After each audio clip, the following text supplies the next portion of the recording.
Désir d'enfant, conception, grossesse, naissance et premiers mois. Nos invités nous racontent leurs petites et grandes histoires dans Aternité. Aternité, c'est le podcast autour de la naissance, de la paternité et de la maternité. Je suis Clémentine, et lui, c'est Marc. On sait comment naissent les bébés, mais comment naissent les parents d'aujourd'hui ? Parce qu'il y a autant de réponses qu'il y a de parents, on vous propose de revenir sur ces chamboulements avec certains d'entre eux. Voici leur histoire.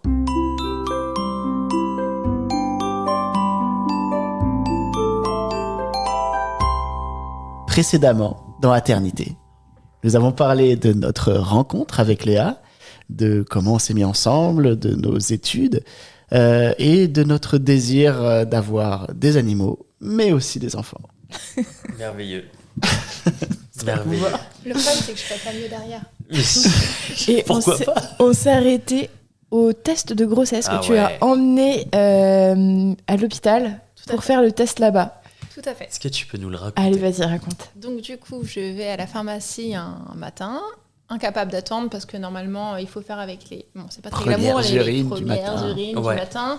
Là, autant se dire que du coup, ce n'était pas les premières urines du matin, mais j'étais trop impatiente. Donc du coup, je suis directement allée à mon travail et à la pause, après un branchement de patient, je suis allée aux toilettes et j'ai fait mon petit test. Et là, les 2 barres apparaissent. Je me suis mise à pleurer comme une fontaine. Je suis sortie... Finalement, comme quand c'était négatif. Ouais, du coup, en fait. Mais positif cette fois. Pas avec la même émotion. Et là, je suis sortie des toilettes. En fait, j'avais une collègue qui passait dans le couloir, elle me dit mais qu'est-ce qu'il y a et tout, en panique. Tu m'étonnes. Et là, du coup, j'ai dit mais je suis enceinte. Alors du coup, elle aussi, elle était. Donc c'était pas toi le premier à le Mais savoir. moi, je n'étais au courant de rien. Il y en a même eu plein, parce que toutes mes collègues du jour se mettaient au courant avant le papa. Ouais, non, mais... Donc du coup, voilà. T'en rajoutes en plus. Non, et en plus, moi qui voulais pas insister... J'ai fait une vraie annonce.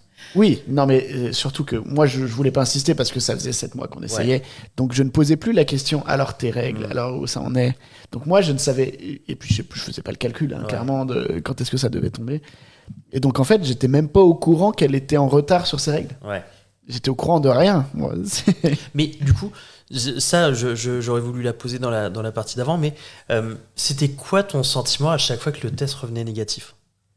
En vrai, moi, je m'en faisais pas trop. Parce que je savais que c'était 1 an. Je m'étais renseigné là-dessus aussi. Je savais qu'avant 1 an, il n'y avait pas de quoi vraiment s'inquiéter. Et donc je me disais, oui, nous, on a un peu de mal, mais ça va le faire au bout d'un moment. Ok. J'étais pas trop inquiet. Ok. Contrairement à toi. Ouais. Et du coup, donc, combien de personnes au courant avant qu'Eliane... Toutes mes collègues du jour. Hein. J'adore. Les infirmières et les aides-soignantes de mon service. Donc, comment elles l'ont accueilli, ça ? Une petite dizaine. Trop contente. Ouais. L'avantage, c'est que dans ce service où je travaillais à l'époque, donc, parce que depuis, je suis partie de ce service-là, mais c'était vraiment, on se voyait toutes à l'extérieur, on était toutes devenues plus ou moins amies. Il faut savoir que je connaissais chacune d'elles aussi. Ah ouais ? Oui, parce qu'on ne l'a pas dit, mais en fait, après nos études, on a aussi travaillé de temps à autre dans le même service. D'accord, ok. Donc, du coup, il avait travaillé dans le service de dialyse où je travaillais. Donc, du coup, il connaissait toutes les collègues. Donc, toutes mes collègues le connaissaient aussi en tant que collègue également. Et du coup, toutes trop Mais vous contentes. étiez ensemble à ce moment-là quand... Ah oui, bien on sûr. était ensemble, Okay. oui. Et ils savaient que vous étiez ensemble à ce moment-là ? Oui. Okay. On l'a jamais Oui. caché. Ok. Les patients ne le savaient pas. Ouais, ça peut certains patients qui Les patients n'étaient pas au courant. Parce que du coup, on a des patients chroniques qu'on voit tous les 2 jours. Ah oui, et du coup, c'est un peu comme une grande famille. Ouais. Et les patients n'étaient pas au courant. Mais oui, tous les collègues étaient au courant. Ok. Donc du coup, elles étaient toutes hyper contentes. Donc ça, c'était vraiment cool. Il n'y en a aucune qui t'a envoyé un texto quand même. Rien. Pour te dire félicitations. Non, attends. Non. Ça aurait été un peu déplacé. Ah non, je savais rien. Et comment tu l'as annoncé ? Vas-y. Ah ouais.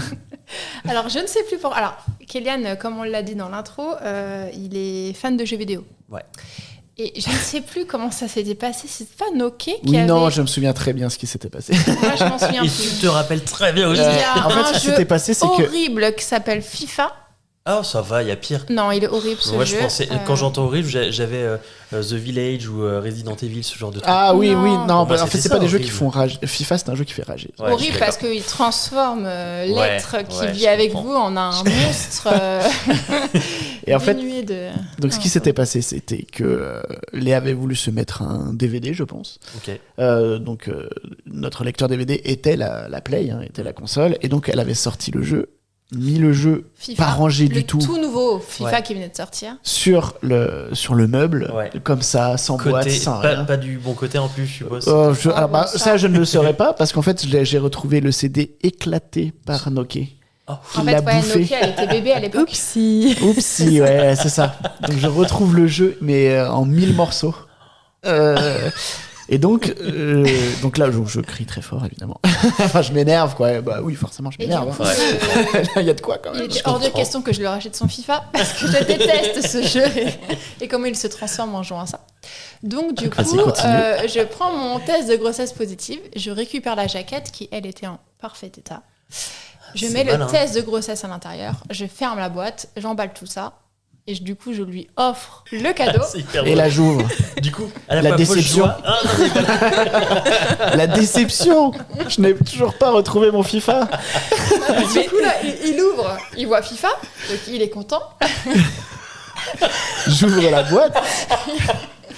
Et là, un test de grossesse positif.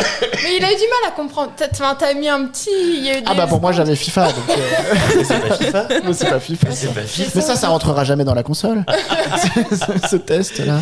C'est quoi cette connerie? Donc, USB peut-être? Non, comment elle a fait? Qu'est-ce que c'est? Mais du coup, donc j'étais très content quand même. J'étais vraiment très content de la nouvelle. Mais c'est vrai que c'était une manière. Non, moi, je me sens très bien de la phrase que t'as dit à l'époque. C'est pour ça. Je sais pas. J'ai aucune idée. J'en souviens très bien. Qu'est-ce que j'ai dit? Il ouvre et là, il commence à avoir les larmes aux yeux et il me dit, je pensais que j'étais stérile. Donc, c'est pour ça, et je me souviens très bien de cette phrase. Ah ouais, je me souviens même plus de ça. Et en fait, je pense que t'as oublié du coup quand il demandait ça faisait quoi d'avoir le test négatif. Complètement zappé cette période. Parce que ta première phrase, c'est t'as les larmes aux yeux et tu me dis, je pensais que j'étais stérile. Ah, c'est possible. J'ai aucun souvenir de ça. Justement, ce côté où on voit les tests négatifs arriver, se succéder les uns après les autres. Et en vrai, on se pose 1000 questions. Nous aussi, on s'est posé des questions, mais enfin, moi perso, est-ce que je suis stérile, quoi? Ouais. Mais souviens-toi parce que... mais maintenant que tu le dis, peut-être. Souviens-toi, il avait peur parce qu'en fait, une fois, il avait un doute. Bon, il y avait cette histoire-là. D'avoir fait une torsion testiculaire au sport ou je sais pas quoi. C'était pas ça au final. Enfin, tu ne l'as jamais vraiment su. Je l'ai jamais vraiment su. Et souviens-toi que ça trottait dans la tête à l'époque. Oui, c'est vrai. Non, c'est vrai. C'est vrai que j'avais passé... En fait, j'avais eu honte à l'époque. J'avais 16-17 ans. Et j'avais honte de le dire à quelqu'un. Et donc, j'étais resté toute une journée allongé, à pas pouvoir bouger. Donc, c'est sûr que c'est ça. Hein. Et toute une vie à penser que finalement... Et en fait, je me suis jamais dit ça. Mais vu que là, ça marchait pas, je me suis dit, fait le lien. Merde. Ah putain, il y a peut-être un truc qui s'est passé là. Oui, mais maintenant que tu le dis, j'avais plus aucun souvenir de ça. C'était pas FIFA, quoi. Par contre, c'était pas FIFA.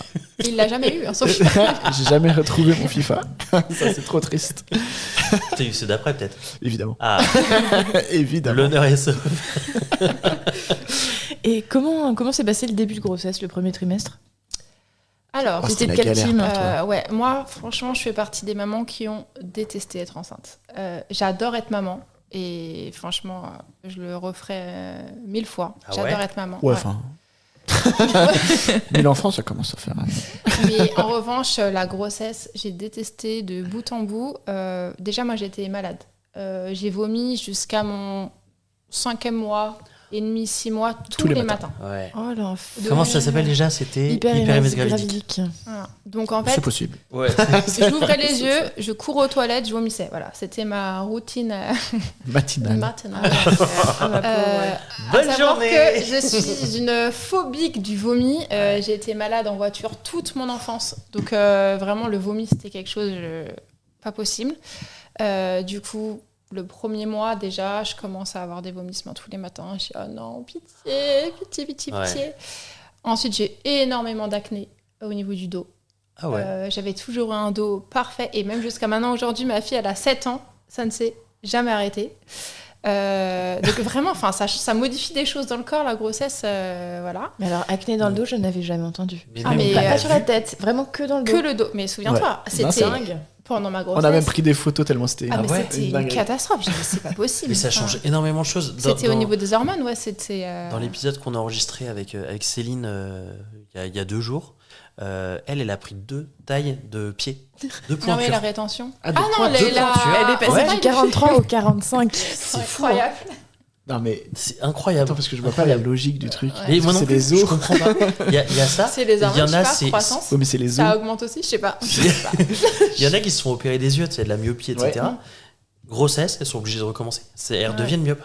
Pareil pour l'épilation définitive. Ouais. Ouais, mais ça c'est très c'est les hormonal. hormones, c'est l'hormone, les hormones. Bah, ça c'est clair. Du coup, c'était peut-être ça et peut-être pas les yeux. Je sais plus. Mais à vérifier. Mais c'est pareil. Voilà. Moi, j'ai pas eu ça, mais il y a des femmes qui ont les dents qui se déchaussent. C'est en pas fait, vrai. il se passe énormément de choses pendant la grossesse. Et les hémorroïdes, il y a plein de choses. Ouais. Moi, personnellement, c'était bon. L'acné, ça allait encore. Enfin, mon dos, c'était une catastrophe, mais je le vivais pas mal. Les vomissements, c'était très embêtant pour moi. Hyper gênant. Ouais, c'était. Et puis en plus, elle a toujours de base, elle a 9 de tension. C'est sa tension de base. Ça, c'était le gros souci de mes 2 grossesses. C'est qu'en fait, moi, déjà, quand je vais bien, j'ai 9 de tension. Ouais. Mais en fait, enceinte, je faisais des chutes de tension tout le temps, surtout à partir peut-être du 5e mois. Donc, en fait, j'ai dû m'arrêter assez tôt de travailler. En fait, littéralement, je branchais un patient, je perdais ma connaissance, j'étais allongée par terre, les jambes en l'air. Donc, en fait, je branchais un patient, j'allais m'allonger, mais vraiment... plus personne. Plus personne. En fait, on me prenait attention, j'avais 6, j'avais 7, donc impossible de continuer. C'est ma cadre qui m'a dit, bon, Léa, va peut-être falloir penser à t'arrêter, tu vas pas pouvoir continuer comme ça. Pareil, du coup, on avait, juste avant que je tombe enceinte, vu que du coup, on a mis 7 mois, on s'est dit, on va pas arrêter de vivre, on s'est réservé un voyage au Sri Lanka. Ouais. Avec, j'avais oublié celui-là. Oui, parce que pourquoi je l'ai oublié? Parce qu'on n'a pas pu y aller, donc on a acheté les billets d'avion, tout ça. Et en fait, hypotension. Donc je suis allée voir ma gynécologue qui me suivait. Elle dit, maintenant vous prenez pas l'avion. Voilà. Je lui ai demandé, en fait, je lui ai dit si ça a juste une incidence. Vous avez raison. Si les hypotensions ont juste une incidence sur moi, bon, je fais avec. Le bébé, quoi. Et elle m'a dit, non, ça a aussi une incidence sur le bébé. Donc du coup, on a déchiré les billets d'avion. Et on n'a pas pu partir au Sri Lanka. Donc, et vous n'aviez pas l'assurance annulation? Évidemment que non. Évidemment que non. C'est pas qu'on la prend jamais. Avant 30 ans, on la prend pas. Oui, c'est ça. Après, on réfléchit. C'est ça.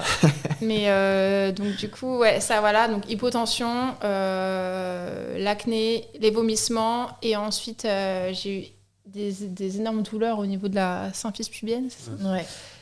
Mais vraiment handicapante plus. Donc, en fait, tout ça... Des bout à bout. C'est-à-dire qu'on était loin de la grossesse. T'as des trop beaux cheveux, t'as des trop beaux ongles, t'as un teint lumineux. La grossesse rayonnante. Voilà. Ça. Et en fait, mais moi, je me retrouvais pas du tout là-dedans. En plus, moi, j'ai toujours été...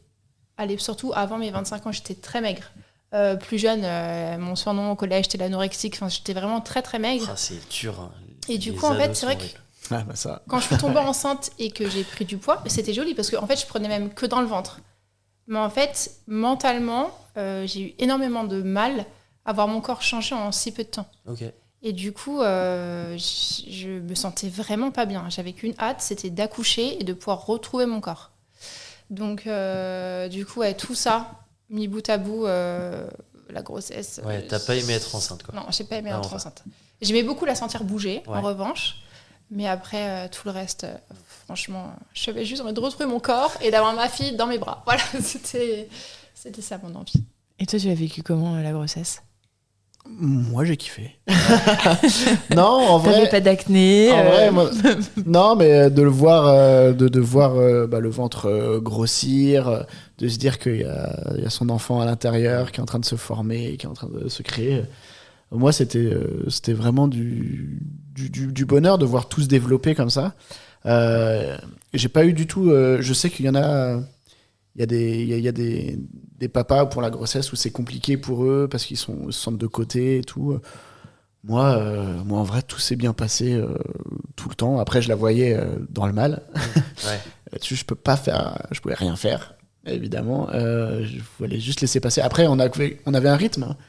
Elle se lève, elle va vomir, comme d'habitude. Oui. Et ça a duré combien de temps, l'hyperémèse gravidique Jusqu'à 5 mois okay. de grossesse, à peu près. Donc ça en a fait des matins. Ça en a fait des matins. Donc en fait, on avait pris les rythmes un peu de ça aussi. Ouais. Mais après on avait forcément l'application à quel stade est l'enfant, une graine, une pêche. Un petit raisin. Voilà, c'est ça. Ouais. Il parlait au ventre. Ah ouais? Il faisait des câlins au ventre. Quand vraiment mon ventre il commence à être bien gros. Ouais, j'ai mis du temps à arriver à parler au ventre et à communiquer avec l'enfant, parce que tant que je sentais pas bouger, en fait, dans mon esprit, c'est pas qu'il n'existait pas, mais il était pas, l'enfant n'était pas encore là, en fait. Pas palpable. Voilà, c'est ça. C'était pas palpable. Mais quand on a commencé à voir les mouvements de ventre, là, c'était bon. Là. C'est parti. Là. C'est vraiment à ce moment-là, je pense que j'ai réalisé. Ah ouais? Quand j'ai vu le ventre bouger, de voir une main pousser, je fais ah ouais. Donc on y est vraiment là, en fait. Et ça existe. Vous saviez que c'était une petite fille ou Ouais, on a su dans 5 mois. La deuxième écho, c'est ça. 5 mois, ouais, c'est ça, deuxième écho. Et en vrai, qu'importe, surtout pour la première. Fille, garçon. Moi, je voulais des filles. Toi, tu voulais des filles. Toi, tu voulais des filles.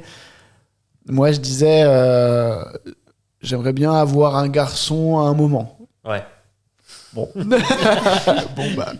Ça, on a des anecdotes là-dessus pour la deuxième, mais je sais pas si on y va là. Non, pas encore. Ah ouais, voilà, c'est ça. Là, on est sur la première, donc. C'est ça. Vous avez fait comment pour vous préparer à l'arrivée de Lou?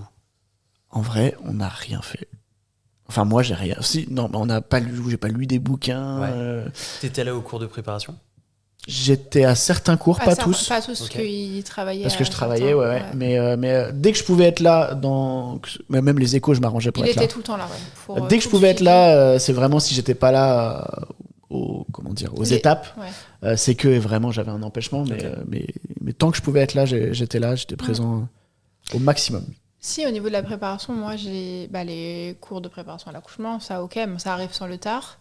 J'ai la chance d'avoir une de mes meilleures amies qui est éducatrice de jeunes enfants et qui adore tout ce qui est lié à la pédagogie Montessori. Ouais. Et du coup, ça a été plus elle mon soutien. Donc moi, je suis la première de tout mon groupe de copines à être tombée enceinte. Mais du coup, elle, c'est vrai que Gwendoline, elle s'appelle. On l'embrasse. On l'embrasse. Gwendoline, elle a été assez présente et en fait, dès que j'avais un doute, une question ou quoi, elle m'aiguillait pas mal. Je me suis aussi préparée à savoir si je voulais allaiter ou pas allaiter. Moi, je sais j'ai jamais été à fond dans l'allaitement. Ouais. Le biberon, ça m'allait très bien. Jusqu'à l'accouchement, je m'étais dit, je veux donner le biberon, je ne veux pas allaiter. Et au final, quand Lou est arrivé, mais ça, on en parlera peut-être après. Donc, au final, t'as changé d'avis. Oui, non. Voilà, c'est une longue histoire. Tout à l'heure, mais ça n'a pas duré longtemps. Mais voilà, donc je me suis posé toutes ces questions par rapport à ce que j'allaite, ce que j'allaite pas. Toute la préparation de la chambre, parce que du coup, notamment grâce à Gwendoline et du coup son approche de Montessori, j'avais dit à Kéliane, je veux pas de lit à barreaux, je veux une chambre Montessori. Donc en fait, depuis qu'elles sont nées, elles ont le lit au sol. Le lit cabane. Ouais, c'est ça. Ouais. Moi, c'était très simple, minimaliste. Elle avait un matelas au sol, voilà, avec un petit miroir dans sa chambre, que des meubles bas, pas de commode avec les affaires. Enfin, moi, j'avais vraiment une idée de la chambre que je voulais pour la petite. Très vite aussi, on a statué sur combien de temps elle va dormir avec nous dans la chambre. Là-dessus, on était 3 semaines. 3 semaines. À partir du moment où je reprends le taf. Ouais, ok. Au bout de 3 semaines, on l'a fait dormir dans sa chambre. Et nous, personnellement, ça nous a bien réussi. Après, je pense aussi qu'il y a le vécu de chacun est-ce qu'on est capable ou pas de laisser son enfant seul dans une chambre. Nous, personnellement, ça va. Ça va. Les monstres, ils sont pas d'empathie. Mais c'est vrai que ça, après, on pourra peut-être même en parler dans les autres parties, mais on fait des choix au niveau de l'éducation qui vont pas forcément avec ce que tout le monde ferait. Je pense notamment au voyage quand je dis ça. On pourra sûrement en parler plus tard. Mais autant j'aime les filles plus que tout au monde, autant j'ai besoin, c'est vital, d'avoir mon espace pour moi à différents moments. Enfin, pas parce que t'es pas que maman, en fait. C'est ça. Et puis, après, peut-être que même si j'avais été maman plus tard, mais en étant maman à 25 ans, j'étais en pleine jeunesse, il était hors de question que j'abandonne ma vie pour être que maman. Donc du coup, voilà, au bout de 3 semaines, on s'est dit, on la mettra dans sa chambre. On va lui faire un petit cocon bien pour elle. Du coup, on se levait toutes les nuits pour aller donner le biberon et tout. Mais ça, on avait bien préparé quand même. Oui, la chambre était bien prête, ouais. Ouais. Non, c'est vrai. Mais moi aussi, pour venir, moi, je suis un des premiers de mon entourage à avoir un enfant. Il y avait juste eu un ami, Kaja, qui avait eu un fils. Il a 7 mois de moins. Il y a 7 mois avant. Ouais, donc limite, vous saviez même pas qu'elle était enceinte quand toi t'es tombée enceinte. Oui, voilà, c'est ça. Et donc du coup, j'ai même un grand frère qui a eu des enfants après moi aussi. Okay. Ma grande sœur aussi, après moi. Donc en fait, moi je me suis un peu laissé porter comme moi je pensais et j'avais pas trop de façon de point d'appui. C'est-à-dire que nos seuls points d'appui et nos seuls modèles, en gros, c'était nos parents. C'est ça. Parce qu'en fait, quand dans un groupe, tout le monde commence à avoir des enfants et toi, t'as fait comment ? Enfin, il y a un partage là-dessus. Mais là, en fait, c'était soit on demandait à nos parents, et on n'était pas forcément OK avec tout ce que nos parents faisaient, soit en fait, on se renseignait de notre propre côté. Donc moi, c'est pour ça que je dis, Gwen, ça a vraiment été... franchement, quand elle me parlait de Montessori, elle avait des étoiles dans les yeux. Je me disais, putain, mais ça a l'air vraiment cool. Et du coup, ouais, c'est pour ça qu'on s'est dit, OK, on va faire une chambre Montessori, on va essayer de faire une petite enfance Montessori. Et voilà. Et après, l'allaitement. Ouais, en gros, c'est... Léa se renseignait, elle m'en parlait, je faisais ouais, c'est bien. Pour résumer, c'était un peu ça. Non, mais parce que moi je suis quelqu'un dans l'âme qui aime se laisser porter et ne pas prévoir les choses et vivre les choses au moment où elles arrivent. Et donc après, elle m'en parlait, évidemment je l'écoutais et de ce qu'elle me parlait, ça me paraissait bien. Donc je la laissais faire, j'avais rien contre. Mais je suis pas dans l'anticipation en fait. Moi je vis au jour le jour. Je comprends complètement. Quand est-ce que vous avez su que vous alliez rencontrer Lou ? Alors, quand est-ce qu'on l'a su ? On nous avait prévu Lou pour le 25 décembre 2017. Ouais. Quand on veut pas un enfant pour Noël, ça tombe quand ? Alors là, c'était vraiment... Moi, l'accouchement, quelle histoire, vous allez voir. Bah, le 23 décembre, je commence à avoir des contractions. Donc du coup, première contraction de ma vie, je n'avais jamais été enceinte avant. Donc franchement, c'était, maintenant avec du recul, clairement supportable. Ouais. Mais pas des vraies contractions. C'était identifiable, tu savais ce que c'était. En vrai, j'étais tellement pressée de l'avoir que je dis hey, j'ai des contractions, si j'allais à la maternité. Donc du coup, je vais à la maternité. À la maternité, ils me disent vous ne semblez pas souffrir énormément, c'est peut-être pas des vraies contractions de travail. Mais en fait, vu qu'elle me dit, on ne peut pas vous renvoyer sans vous avoir ausculté ou avoir fait un monito. Donc du coup, venez, on vous fait un monito. Non, elle me dit, je vous donne du Doliprane codéiné, rentrez à la maison. Si ce soir, ça continue encore, revenez. Je prends son petit Doliprane, je rentre. Il t'avait regardé ou Oui, je crois elle m'avait fait un monito. Elle m'avait pas regardé le col, mais elle m'avait fait un monito. Et du coup, je rentre, je prends mon petit Doliprane. J'avais quasiment plus de contractions, mais le soir, ça revient légèrement. Et du coup, je dis à ma mère, s'il te plaît, maman, parce qu'il devait être occupé, tu devais être au travail, je sais plus, parce que sinon ma mère, elle m'aurait pas amenée. Et du coup, je dis, maman, s'il te plaît, viens, j'ai encore des contractions, on va à la mater et tout. Donc elle m'emmène, je tombe sur la même sage-femme que le matin. Et elle me dit, écoutez, un peu ça. Elle dit, vraiment, vous n'avez pas l'air d'avoir des contractions de travail. Enfin, elle dit, là, vous tenez debout, vous me parlez normalement, vous grimacez jamais. Bon, bah venez, je vous ausculte encore. Elle était un peu saoulée. Fait chier celle-là. J'avais qu'une envie, c'était de voir ma fille. Et du coup, je m'installe, ma maman à côté de moi. Elle commence à mettre le monito. Et là, elle lâche tout. Elle part en courant dans le couloir, dit vite, venez et tout. Génial. Je vois panique. 4 personnes arriver. Déshabillez-vous, un chariotu. Je dis mais qu'est-ce qu'il y a Elles me répondent pas parce qu'en fait elles sont dans la panique. Elle me dit retirez votre t-shirt, retirez tout. Je dis mais qu'est-ce qu'il y a Donc personne me répond, elle me déshabille et tout. Oh la panique. Non mais horrible. Et c'est ça. Je l'ai pas préparé. Tout s'explique. Je l'ai pas préparé du matos. Je dis mais qu'est-ce qu'il y a Ma mère elle était en panique à côté de moi, pareil, elle était blême. Et là en fait la sage-femme qui m'auscultait avec le monito, elle me dit stop. C'est bon, le cœur de la petite, il est remonté. En fait, Lou, elle a bradycardé assez bas. À 50. Et elle me dit, je suis désolée. Donc après, elle s'est excusée derrière. Ouais. Elle a dit, je suis vraiment désolée, mais dans ce cas-là, on n'a que 15 minutes pour faire sortir la petite en urgence. Donc on n'a pas le temps d'expliquer, en fait. Oh, l'angoisse. Donc en fait, là, elle allait clairement me faire une césarienne d'urgence en 15 minutes. Ouais. Alors que tu venais pour des contractions. Alors que je venais pour des fausses contractions. Des contractions tranquilles de nana qui avait juste pas le temps, qui voulait voir sa fille. Et du coup, en fait, à partir de là, elles m'ont dit, donc elles ont attendu la gynécologue qui est venue me voir. Elle m'a dit, écoutez, vous êtes à 2 jours du terme, on va pas prendre le risque de vous renvoyer chez vous. Vous dormez en gynécologie ce soir. Okay. Et demain, on vous déclenche. Voilà, pour l'accouchement.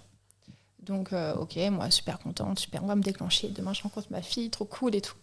Le lendemain arrive, le matin. Alors déjà, oui, il n'y a pas de monito dans la chambre de gynécologie. Donc ça, pendant la nuit, j'étais là, je fais, en fait, là, c'est à bradycarde. Personne ne se rend compte. Parce qu'en fait, je ne suis pas sous monito. Donc je me dis, bon. Le lendemain matin, du coup, elles arrivent. Elle dit, on va vous mettre un petit tampon d'ocytocine pour, du coup, commencer à déclencher les contractions. Donc là, il y avait Kéliane avec moi, du coup, qui m'avait rejoint. Et donc là, je lui demande, ça agit en combien de temps ? Elle me dit, c'est variable. Ça peut agir en 5 minutes chez certaines femmes, comme en 2 heures chez d'autres, ou pas agir du tout. Et dans ce cas-là, on vous fait passer un produit en perfusion. Je lui dis, ok, pas de souci. Elle me met le tampon. On se lance il se met dans le lit avec moi. Un épisode. On se lance un épisode d'une série. Mais il se passe pas 1 minute. De contraction. Ah ouais. Mais en fait, elle est passée de 0 contraction aux contractions maximum. Mon corps, il a surréagi au tampon dans Il n'y a pas eu c'est pas monté crescendo. Et en fait, là, c'est... donc ton corps n'était pas prêt. Ah non. C'est des hormones de synthèse, quoi. Ouais, voilà, c'est ça. Et là, c'était le début du calvaire, mais vraiment du calvaire. Je pense que de toute ma vie, c'est la fois où j'ai le plus souffert. C'était une horreur. Et du coup, donc là, il est 15h au moment où ils me posent le tampon. Ils vont me laisser en souffrance comme ça jusqu'à 21h. Oh, putain. Donc je les appelle plusieurs fois en avec contraction toutes les 3 minutes. En fait, c'est-à-dire que 6 heures de ça. Au niveau du moto, on voit quand est-ce qu'il y a des contractions. Ouais. Et en fait, les contractions, elles montaient, mais elles descendaient jamais. C'est-à-dire que normalement, on a une contraction qui dure à peu près 30 secondes. Ouais. Ensuite, pendant plusieurs minutes, on est à peu près tranquille et ça revient. Et en fait, là, c'était...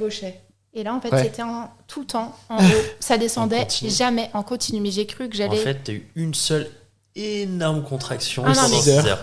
Quand je dis que c'était horrible. C'est-à-dire que j'étais allongée, je me souviens, avec le cale-pied du lit. Je mettais toute ma force sur mes pieds. Il fallait que personne me parle. J'étais dans ma bulle. Kéliane, fallait pas qu'il me touche. Fallait pas qu'il me parle. Lâche-moi.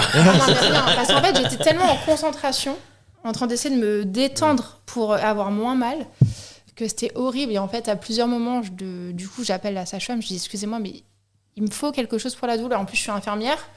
La douleur, je m'y connais. On n'a pas le droit de laisser souffrir les gens en France quand ils ont mal. Maintenant, on a 8 milliards de moyens avec des cachets de pallier à la douleur. Et sauf qu'à l'époque, j'ai 25 ans. Et en fait, j'ose pas ouvrir ma bouche. Ça arriverait maintenant. Je me laisserais beaucoup m'en faire. Mais pour la première, en général. L'expérience. C'est la première, on a peur de gêner, on n'a pas envie d'être la patiente relou. Et du coup, elle me dit, je vous donne un Doliprane. Je lui dis, je suis à 9 sur 10 de douleur. Alors, je vais vous le prendre, votre Doliprane. mais j'en veux 8 autres. Mais concrètement, ça ne va rien faire. Après, elle me dit, non, un Doliprane codéiné. Je lui dis, ok. Ça me fait rien du tout. Mais rien. Je passe même pas de 9 à 8. Je reste à 9. Je lui dis, je garde mon 10 sur 10 si on me retourne les ongles, là, à vif, ou si, voilà. Pour la torture, on me mutile la jambe. Mais sinon, je vous dis, je suis à 9, là. Qu'une envie, c'est de sauter par la fenêtre, en fait. Genre, faites-moi quelque chose. Donc, elle me donne son Doliprane codéiné, ça ne fait rien. Je la rappelle. Là, elle me donne du Nubin, donc qui est plus fort. Là, ça commence... C'est un dérivé morphinique. C'est un dérivé morphinique. Okay. Donc là, ça me shoot un peu. Et en fait, là, le Nubin, là où ça m'a fait... Mais le Nubin, elle me l'a donné tard. Il devait être 19h. Moi, depuis 15h, je suis à 9 sur 10 au taquet. Oh, ils t'ont laissé 4 heures. Ah oui. Non, mais... Et du coup, là, je commence à avoir un peu la tête qui tourne. Et les contractions étaient totalement inefficaces aussi, on oublie. Oui, c'est ça aussi. Non, en plus, c'est qu'en fait, à peu près... c'est double peine, ça. En fait, à peu près toutes les heures, elle venait m'ausculter. Et en fait, elle me dit, je suis désolée, mais on est toujours qu'à 1 ou 2. Oh, l'enfer. Ça s'ouvrait pas. Et en fait, moi, c'est ce que je disais à Ken. Je lui dis, je souffrirais pour un travail qui fonctionnerait. je pourrais un peu me dire bon, ça avance. C'est pas pour rien. Prends sur avance, toi, ouais. c'est pas. Mais là, en fait, ça, je souffrais pour rien. Enfin, c'était inefficace au possible. L'enfer. Ouais. Et du coup, elle me donne le Nubin. Le Nubin, le seul truc que ça a fait, c'est que c'était déjà ça de prix. C'est qu'en fait, entre 2 contractions, j'arrivais enfin. Ça me baissait enfin à peu près la douleur entre 2 contractions. Donc j'arrivais à avoir des moments où je respirais un petit peu. Répit, ouais. Du coup, là, pendant tout ce truc-là, j'étais en salle de travail. Et non, pas en salle, la salle, pas là où j'accouche, la salle juste avant, je sais plus. Ouais, salle de Pré-travail. monito. Voilà, quoi, j'étais ouais. en salle de pré-travail. Et du coup, voyant que ça s'ouvrait pas, à 20h, comme met le Nubin, à 19h, elle me dit, bon, bah, vu que ça n'avance pas, on va vous remettre en chambre de gynécologie. Ouais. Ah bah super. Donc là, elle me remettait en chambre de gynécologie. Et là, en fait, j'étais en chambre double. Donc là, déjà, Kélan ne peut pas rester. On dit à Kélan de rentrer chez lui. Ouais, bah oui. Et moi, du coup, je me retrouve en chambre double avec une dame que je connais pas. Et en fait, j'étais en mode fœtus. J'avais trop mal. Donc c'est même la C'est le cas de dame. le dire. C'est même la dame qui finit par appeler l'infirmière en disant, écoutez, vous pouvez pas la laisser comme ça. C'est pas possible. Elle a trop mal et tout. Du coup, elle me ramène en salle de pré-travail. Et là, la sage-femme vient me voir et elle me dit, écoutez, si vous voulez, je peux vous faire un décollement placentaire. Elle me dit, je vous préviens, ça va être douloureux. Je lui dis, écoutez, je suis à 9 sur 10 de douleur. Ça me Je dis fera là, rien, vous votre m'ouvrez truc. le ventre pour une césarienne, Ouais. faites ce que vous voulez, je m'en fiche, mais juste, je veux Faites que ça se quelque chose. termine. Sortez-vous de là. Non, mais c'est ça. Et je leur ai dit, je leur ai dit, mais ouvrez-moi, faites-moi une césarienne. Mais même sans anesthésie, mais faites quelque chose, je ne peux plus rester comme ça. Et du coup, elle m'a fait le décollement placentaire, je n'ai rien senti. En fait, j'étais tellement en douleur Tellement depuis mal 15 heures de que l'après-midi, je ça n'ai n'a rien rien fait. senti. Mais rien senti. On parle de décollement, donc c'est-à-dire aller chercher derrière le Ouais, placenta pour l'arracher. Hein. Et donc, elle me fait le décollement Aucune placentaire. douleur. Je sens rien. En fait, j'étais tellement en douleur depuis des heures que je ne sentais plus rien. Et là, en l'espace de 30 minutes, je passe à 3-4 d'ouverture. Ok. Je dis, oh, mais pourquoi vous m'avez pas fait ça plus tôt? Bah oui, carrément. Avec du recul, je me dis, mais... Parce qu'en fait, ça dit, bah, c'est un geste mécanique, ça fait mal. Mais en fait, bon. Si t'es déjà mal, Ça, ça fait pas ouais, mal. Oui, voilà, c'est ça. Et du coup, donc là, Kélan était revenu. Du coup, ils l'ont rappelé, vous pouvez revenir. Donc voilà. Et du coup, oui, parce qu'il y avait ça aussi, je leur disais, mais mettez-moi la péri. Et elle me disait, non, tant que vous n'êtes pas ouverte à 3, on peut pas vous mettre la péridurale, ça va ralentir le travail. Donc du coup, voilà. Donc, Mais il avançait déjà pas. donc, Ah oui. du coup, dès que j'ai été ouverte enfin à 3, elle m'a dit, c'est bon, on peut vous mettre la péri. Ah bah Et voilà. j'ai dit, super, Banco. allez-y. En vrai, quel bonheur la péri. Ah, mais quel bonheur. Mais franchement, je sais qu'il y a des femmes qui ne veulent pas la péridurale. Mais souvent, c'est sans déclenchement. Souvent. Oui, Oui. peut-être. Oui, Mais- peut-être mais- aussi. Oui. Mais GG, parce que franchement, quel bonheur. Enfin, en plus, moi, je pense qu'elle était extrêmement bien dosée. Parce qu'en fait, au moment, donc, en fait, il me pose la péridurale. Kélan a pu rester. Ça, c'était cool parce qu'en fait, il se trouve que là où j'ai accouché, on n'est pas très loin de l'école d'infirmiers qu'on a fait. Ok. Et en fait, il se trouve que ce jour-là, une des infirmières du bloc, elle était dans notre promo infirmière. Ah, c'est chouette. Du coup, elle nous reconnaît. Ouais. Et du coup, en fait, elle laisse Kélan, parce que normalement, dans cet hôpital, ils font sortir les papas pour la péridurale. En fait, c'est Ouais. l'infirmière qui se met devant la maman pour la Ouais. position, tout ça. Ok. Et là, ils m'ont laissé faire ça. Voilà. Ah, c'est bien. Ils m'ont laissé. Ouais, mais parce que t'avais. Parce qu'ils m'ont fait confiance. Ouais, Ils bah, savaient ils que m'ont t'allais fait pas confiance. tomber dans les pommes. Oui, C'est voilà, ça. déjà. Elle le C'est connaissait, elle savait qu'il était Ouais. infirmier et tout. Donc, Ouais. du coup, c'est Kélan qui était avec moi pour la péri, devant C'est moi. chouette. Pendant que, du coup, l'anesthésiste, il me faisait la péri. Et la péri, elle était posée du premier coup. Nickel. C'est beau. Et là, en fait, en quelques minutes, libération de douleur. En fait, quand ça fait depuis 15 heures qu'on souffre, c'est vraiment libération. Et du coup, elle était vraiment bien dosée. Donc là, il me pose la péri à 21h et j'ai accouché à peu près à 5h30 du matin. Donc, quand même. Donc il y avait du boulot Ouais, encore. ça- Il y avait il y a du quand boulot même du encore. boulot encore. Et du coup... Mais zéro douleur. Ouais. Zéro C'est douleur alors qu'elle sentait un peu comment ça se passait, mais sans la douleur, quoi. Des vomissements quand même, parce qu'elle m'avait dit il faut pas boire pendant la péri, ça peut donner envie de vomir. Ah ouais. Sauf qu'en fait, la péri, mais j'avais la langue hyper sèche, Ouais, j'avais bah ouais. hyper soif et je tremblais parce qu'en fait, souvent il y a des décharges, je savais pas, mais avec la péri, du coup, j'avais hyper froid. Elle me disait non, vous inquiétez pas, c'est la péridurale qui fait Il ça. faut pas boire pendant. Bah, en fait, elle dit la durée vous pouvez Là. boire, mais vous risquez de vomir. Sachez juste, que vous risquez de grande vomir. chance de vomir Mais derrière. en fait, j'avais Sympa. la bouche tellement sèche, j'avais hyper soif, donc du coup, je buvais, et du coup, je Et vomissais. du coup, T'as vomi pendant 6 mois, t'étais plus à ça. voilà, C'est ça. plus là c'est de l'eau, c'est facile à vomir. Jusque du coup, au dernier vomi qui m'a... En fait, je pense que j'étais ouverte à 10. Elle m'a dit, maintenant, on n'a plus qu'à attendre que la petite s'engage dans le bassin. Ouais. Et là, je bois, je mourais de soif. Je dis, il y a qu'un peu de moi à boire. Et là, je vomis tout ce que je peux. Et en fait, en vomissant, ça contracte. Ah bah ouais. Et là, je dis, Kylian, appelle l'infirmière. Je sens, elle sort. Elle dit, quoi Du coup, elle appelle l'infirmière. Et en fait, en effet, elle met un position. Elle dit, ah bah oui, on voit déjà les cheveux. Et je dis, oui. Donc du coup, ma première poussée bien efficace, ça a été grâce à un vomi pour clôturer cette grossesse. Et du coup, l'accouchement, 2 poussées, Ouais. 3 poussées. Et Après, franchement, c'était là où nickel. je pense qu'elle a été vraiment bien dosée, la péri, c'est que j'ai tout senti. J'ai senti Lou s'engager dans le bassin. J'ai Et sans senti, douleur. même moi, j'avais l'impression que ça allait craquer. Je disais, ouh. Et en fait, elle me disait, non, vous inquiétez pas, ça tient. Mais par contre, c'est roux-douleur. Donc, ça, c'était hyper cool. Et du coup, Lou est sortie en 3 poussées. Et tout allait bien. Et c'était super. Ouais, trop bien. Moi, j'ai une question. Le fait que vous soyez infirmiers tous les deux, est-ce que vous étiez à l'aise avec ce qui vous entourait Familier avec... Ouais, Oui. Familier, non. Ah. On connaît le monde médical, mais le Ouais. service d'accouchement, tout ça. Oui, mais les machines, on les connaît. C'est-à-dire que le bruit du monito, Oui, les bruits. du pouce-seringue, du tensiomètre, tout ça, oui, du tout ça on tension, connaît. ouais. Mais après, moi, j'ai jamais travaillé, enfin, j'ai jamais fait aucun stage là-dedans. Ouais. Moi, j'y connaissais rien. Hein. Je connaissais le monde, je connais le monde comment il est, mais ce service-là. D'accord. La Non. question que tu voulais poser, c'était peut-être est-ce que vous l'avez vécu du côté médical ou est-ce que vous l'avez vécu du côté patient quoi. Non, en vrai, on l'a vécu totalement côté patient. Totalement côté patient, ouais. Mais par contre, je n'étais pas du tout inquiète. Enfin, tout ce qui m'entourait, je me dis pas c'est quoi ça, à quoi ça sert et qu'est-ce qui... Non, ça allait du coup. J'avais pas cette crainte-là. Mais par contre, non, je me sentais pas comme au taf. Enfin, j'étais patiente et avec des collègues qui prennent très mal en charge la douleur, qui plus est. Mais, Voilà, à ce niveau-là, c'est pas... Et Kéliane, toi, comment t'as vécu le fait de l'avoir souffrir pendant des heures? Ouais. Bah, c'est l'impuissance. Hein. Ouais. C'est vraiment, je pouvais rien faire. Et même si je disais ça va aller, je me faisais engueuler. Si je posais ma main sur sa main, je me faisais engueuler. Donc, Ta présence ouais, suffisait. enfin, voilà, j'étais là. Et fallait que je me ferme clairement. Je la ferme. Hein. Ouais, j'étais Et que je vraiment reste dans là. une bulle. Ouais, franchement, il faut vraiment se dire que j'étais dans une concentration. Et le moindre bruit parasite, ça me sortait de ma bulle. Donc, ouais, il s'est regardé des séries pendant plusieurs heures. Il était sur son ordi à côté. Et quand vraiment j'avais trop chaud, parce qu'en fait, je mourais de chaud. Ouais, c'est ça. J'avais Il fait une très mission chaud, hein. de temps en temps. C'était d'aller mouiller des serviettes et de lui mettre sur le front. Ouais.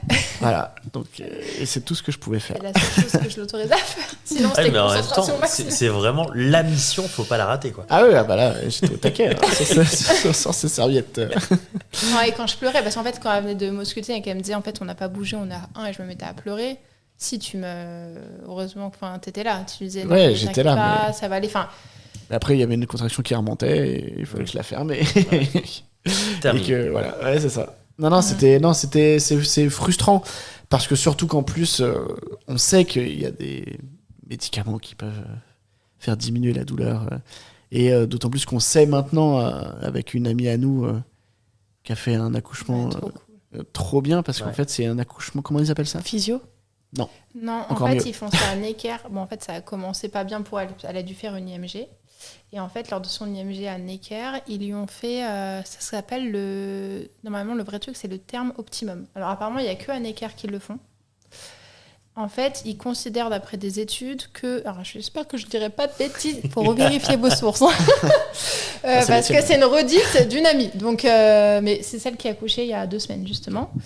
Et en fait, ils considèrent, je crois, qu'il faut accoucher à 38 semaines au lieu de 40. C'est ça, 2 40, semaines, c'est ça, le entre terme 2 semaines et une semaine avant, le terme. Voilà, apparemment, ça serait officiel. mieux pour le bébé et pour, Et la, pour maman. la maman. Et donc, du coup, ce qui est cool, c'est qu'elle, elle est arrivée la veille. Donc, par contre, c'est un déclenchement. En fait, c'est un déclenchement, mais tout est prévu. Tout et est- en fait, et- ils lui mettent la péridurale, tout de suite. tout de Ah ouais suite. Ouais. Tout de suite, au moment où il déclenche, ils mettent la péridurale. Ce qui veut Voilà. dire qu'il y a zéro souffrance. Elle a dit, Ça, c'est j'ai eu bien. 0 douleur. Ouais. Et en fait, elle est sortie en 2 poussées parce qu'elle a eu... elle a poussé, elle a quand même senti... Ouais. Elle a eu le même style d'accouchement que moi pour sa première, avec, pareil, déclenchement, souffrance, plus.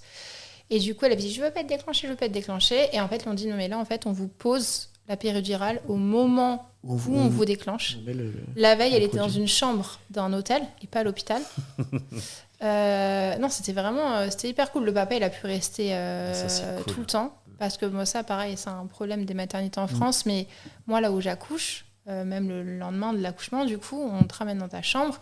Le soir, le père, bye-bye. Il ne peut pas rester la nuit. Ça, c'est quelque chose que je ne comprends pas. Ça, c'est dur, ça. Mais ça, c'est vraiment quelque chose que je ne comprends pas qu'en 2025, on fasse encore ça. Enfin, la mère, elle est épuisée.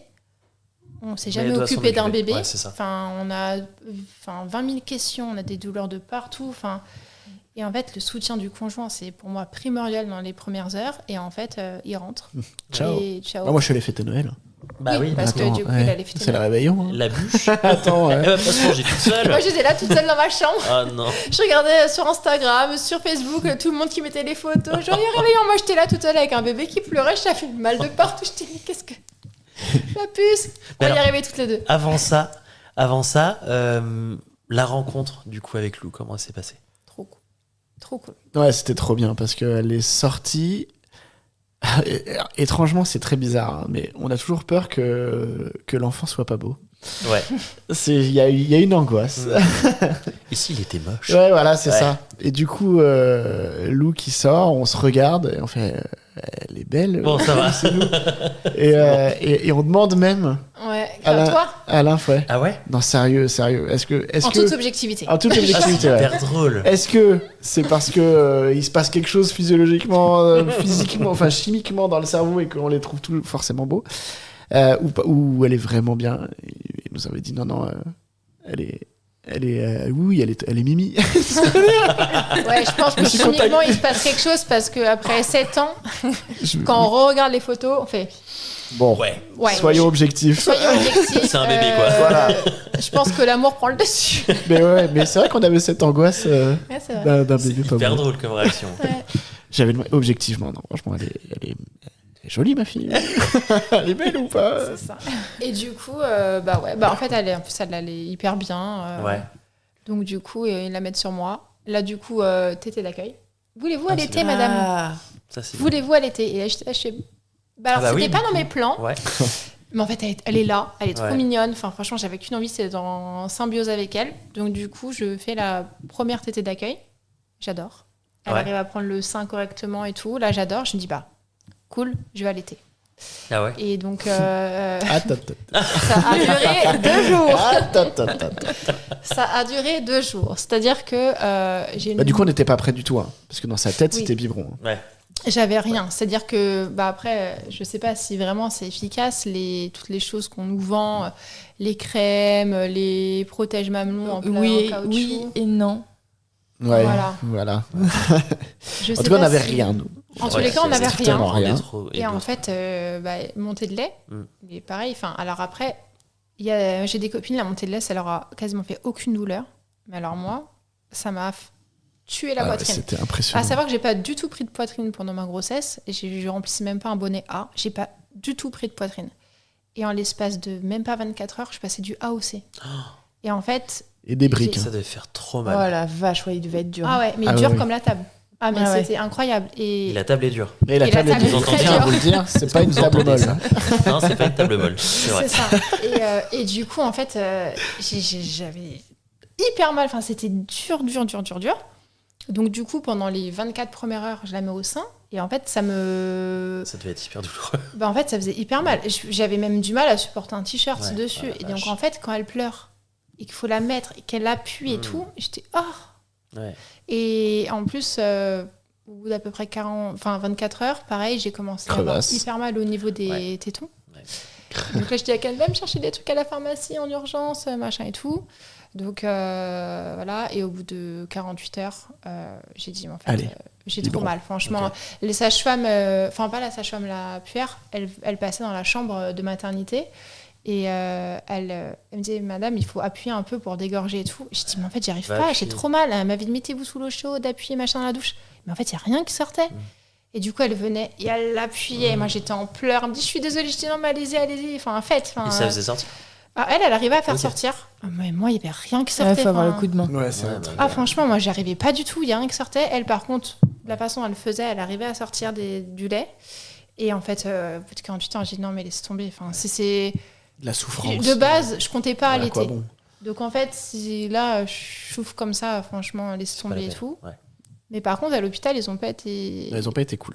Cool. Parce qu'en fait, ils étaient pro allaitement. Et ils nous donnaient un biberon par un biberon. Vous êtes sûr que vous voulez un biberon? Vous voulez pas réessayer? Ouais, à chaque fois, en fait, on avait le droit. Ils insistaient. Jusqu'à ce qu'il y en ait une. De nuit. Qu'une fois. Je vous file un carton. Elle m'a filé un carton, mais elle m'a dit, mettez-le sous. En fait, dans la chambre, il y avait un lavabo avec des rangements dessous. Elle m'avait dit, mettez le carton sous le lavabo, comme ça mes collègues ne vont pas vous ennuyer. C'est horrible. Ouais. Et en fait, j'étais là, je suis, mais on a encore le droit de choisir ce qu'on veut faire ou Et voilà, c'est ça.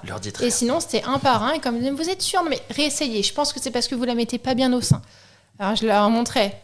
Oh bah si elle est bien. Je dis bah oui, je pense qu'elle est bien. Enfin, elle tète en tous les cas, mais c'est la souffrance. C'est juste qu'il aurait fallu un tire-lait en fait ouais, peut-être. Ouais. Mais en fait, vu que on n'était pas prêts. Vu qu'en fait dans ma tête. Mais non, mais à la mater ils en ont. Ils m'ont même pas proposé. Non, c'était. Et en fait, j'avoue que je m'étais pas documentée plus que ça sur l'allaitement, parce qu'en fait, dans ma tête, vu que j'étais partie sur le biberon, voilà, ça. Du coup... Mais tu sais, juste pour désengorger, et après, ça roule, tu vois. Mais... Ouais. Et alors, en vrai de vrai, moi, ça m'a arrangé.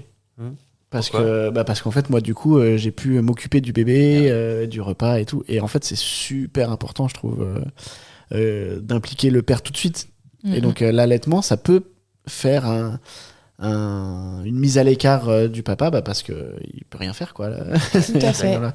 Et en soi de donner le biberon, moi j'ai adoré, et donc c'est un mal pour un bien pour moi en tout cas. Après en vrai je sais pour pas vous si deux, je pense que le mal oui, pour le bien, oui, non mais même pour l'enfant après, parce qu'on dit beaucoup que le lait maternel il y a rien de mieux tout ça. Alors oui bien sûr, mais le lait infantile commercialisé maintenant. Ouais, en Europe en tout cas. Il est très très bon, et il n'y a pas de risque à donner ce type de lait à son enfant. Donc, ça. Et après, il y a le lait maternel, ok, mais aux dépens de la maman, aux dépens du sommeil, aux dépens. En gros, ça peut aussi être une très mal vécu, et le bébé peut le percevoir aussi. Enfin, ça peut être nocif aussi pour lui. Quoi. Oui, il vaut mieux donner un biberon avec amour que le sang à recul. C'est exactement ça. C'est bien dit. Il y a un dicton de ma marraine, je sais plus exactement comment elle l'a dit, mais ouais, c'est à peu près ça. Et alors, en fait, est-ce que c'est pour ça? Est-ce que c'est pour ça ou non? De toute façon, on ne le saura jamais. Mais à 3 semaines, nos enfants, Lou. Pour le moment. Lou, à 3 semaines, faisait 12 heures de sommeil et dormait toutes ses nuits. C'est beau. Hein. Je suis hyper jaloux, hein, franchement. Est-ce que c'est pour ça ou pas? Je ne sais pas. Ça, je sais pas, mais du coup... Non, mais c'est sûr, je pense qu'il faut juste s'écouter, en fait. Quand on est maman, tant qu'on a envie, on le fait. Ouais. Et quand on sent que c'est le moment d'arrêter, on arrête. Et si le papa, même... c'est vrai que toi, tu faisais tout le temps des pot à pot avec Lou. Il lui donnait le biberon et tout. C'est vrai que c'était cool aussi à voir. Et puis même à la mater en journée, quand il donnait le biberon, moi je pouvais encore me reposer, je pouvais dormir et tout. Enfin... Oui, parce que du coup le soir, on en parlait tout à l'heure, mais t'étais toute seule. Le soir, j'étais toute seule. Premier soir, elle était toute seule. Premier soir ou les... en fait, les autres soirs? Si. Ah bah si, ouais, mais c'est parce qu'au bout de c'est vrai qu'au bout de 3 jours, au final, elle est rentrée. J'ai accouché à 5h30, à 9h, j'ai dû la première dans ma chambre. Ok. Et du coup, dès le premier soir, lui, il est parti vers 20h, 21h. Et il est revenu que vers 10h le lendemain matin. Ouais, c'est hyper dur. C'était... Après, moi, j'avoue que là, je l'ai annoncé à tout le monde. Le premier soir, j'ai annoncé à tout le monde, il y avait toute la famille qui était réunie. Ouais, ce côté festif. Donc en fait, je l'ai pas si mal vécu que ça, parce que regardez ma fille, les premières photos. Voilà. T'étais pas tout seul. J'étais pas tout seul, voilà. En train de te dire, ma femme est en train de galérer. Je suis pas rentré en mode chez moi, il y a plus personne, silence de mort, insupportable. Voilà, il y avait la fête à la maison, toute la famille était réunie. Regardez, j'ai ma fille qui est là. Bon. Ouais, c'est chouette comme moment aussi. Je l'ai pas si mal vécu, de mon côté. C'est pas comme Léa. C'est ça. On s'arrête là pour aujourd'hui. On vous dit à la semaine prochaine pour la suite. Bisous. Bisous.